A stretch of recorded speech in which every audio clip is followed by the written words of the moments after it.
নমস্কার বন্ধুরা, আমার চ্যানেলের নতুন একটা ভিডিওতে আবারও সকলকে ওয়েলকাম।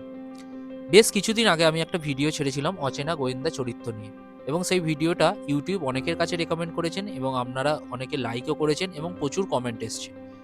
সেই ভিডিওটা একজন কমেন্ট করেছিল, বলেছিল যে আমাকে আমার কর্নেল সমগ্রটা টোটাল দেখাতে এবং পেজ কোয়ালিটি পাবলিশিং নিয়ে এইসব ব্যাপারে একটু বলতে। শুধু সেই নয়, আমার বন্ধুরাও আমাকে কিন্তু বলেছিল যে কর্নেলটা একবার ভিডিওতে দেখানোর জন্য। তো আজকে সেই কর্নেল সমগ্রটা নিয়ে টোটাল হাজির হয়েছে আপনাদের কাছে। এই যে ১৭খানা খণ্ড টোটাল এখানে সাজানো আছে, এটা আমি কিনেছিলাম বৈচিত্র্য থেকে, আগের বছরে কিনেছিলাম। এবং চলুন তাহলে আপনাদের পেজ কোয়ালিটি একটু দেখাই, এবং এটা হচ্ছে দেশ পাবলিশিং এর বই। তো চলুন। তো পেজ কোয়ালিটিটা একটু দেখাই। এই যে পেজ কোয়ালিটিটা খুব একটা মানে খারাপ নয়, যথেষ্ট ভালো পেজ কোয়ালিটি। এবং প্রত্যেকটাতে আপনারা কোনোটাতে 4টে গল্প পাবেন। এইটাই যেমন দেখাই আপনাদের একটু সূচিপত্রটা।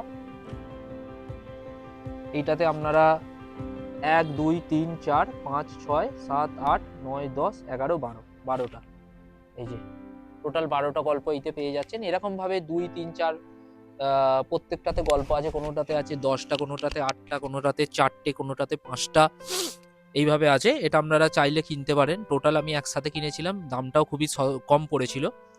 এবং যারা আমার ভিডিও দেখেন তারা জানেন যে রিসেন্ট আমি পড়ছি শরীফুল হাসানের লেখা বাতাসে বৃষ্টির ঘ্রাণ। এই বইটার 413 পেজের একটা বড় উপন্যাস, এবং আমি প্রায় শেষের দিকেই আছি, আর হয়তো একদিন লাগবে এটা শেষ করতে। এটা রিভিউ নিয়ে খুব তাড়াতাড়ি আসবো, পরের ভিডিও বা তার পরের ভিডিওতে আসবো। এবং অসাধারণ একটা উপন্যাস। তো আজকের ভিডিওটা এতটাই, এবং নেক্সট ভিডিওতে খুব তাড়াতাড়ি আপনাদের সাথে দেখা হচ্ছে। চ্যানেলটা অবশ্যই সাবস্ক্রাইব করতে ভুলবেন না, এবং চ্যানেলে দেখবেন যে আমার ইনস্টা অ্যাকাউন্ট এবং ফেসবুক পেজেরও লিঙ্ক দেওয়া আছে, সেখানে গিয়ে আমাকে ফলো করতে পারেন। তো আজকের মতো টাটা, আবার দেখা হচ্ছে।